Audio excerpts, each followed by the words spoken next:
Hi hello welcome back to my channel. നമ്മൾ ഇന്നൊരു മസാല ചായ ഉണ്ടാക്കാൻ വേണ്ടി പോണേന്. അപ്പം മഴയൊക്കെ അല്ലേ, ഒരു ചായ മസാലയിൽ പിടിക്കാമെന്ന് വിചാരിച്ചു. അപ്പം 3 ഏലക്ക എടുത്തിട്ടുണ്ട്. ആദ്യം തന്നെ ഞാൻ വെള്ളം ചൂടാക്കാൻ വെച്ചിട്ടുണ്ടായി. അപ്പം ഏലക്കയും പൊടിച്ചിട്ടു. അതിൻ്റെ ഒപ്പം തന്നെ ഇഞ്ചി എടുത്തിട്ടുണ്ട്. ഇഞ്ചി നല്ല ഇതിന് പൊടിച്ചിട്ടായിരുന്നു, ചതച്ചിട്ടായിരുന്നു. അതിനോടൊപ്പം തന്നെ ചായപ്പൊടി ഇട്ട്, നല്ല കടുപ്പത്തിനുള്ള ചായപ്പൊടിയാണ് ഇട്ടത്. അതിനോടൊപ്പം തന്നെ പഞ്ചസാര ഇട്ടു. അല്ലെങ്കിൽ പഞ്ചസാര നമുക്ക് അരിച്ചെടുക്കുമ്പോഴെങ്കിലും ആഡ് ചെയ്യാം കേട്ടോ. ഞാനിപ്പോൾ ആഡ് ചെയ്തു എന്നുള്ളൂ. ഇതൊക്കെ നല്ല രീതിയിൽ തിളച്ച് ഒരു ഇത്തിരി ഒന്ന് എന്താ പറയുക, എല്ലാം നല്ല രീതിയിൽ മിക്സായി കടുപ്പമൊക്കെ ഇളകി വരണം. അതിന് ശേഷം നമുക്ക് അതിലേക്ക് പാൽ ഒഴിച്ച് കൊടുക്കണം.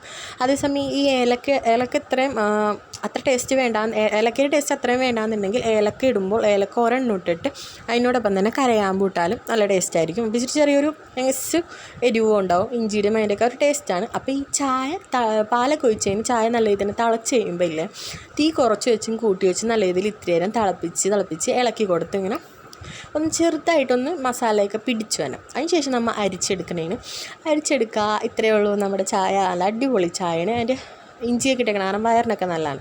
അപ്പോൾ എല്ലാവരും ട്രൈ ചെയ്യാത്തവരൊക്കെ ഒന്ന് ട്രൈ ചെയ്തൊക്കെ സപ്പോർട്ട് ചെയ്യണേ.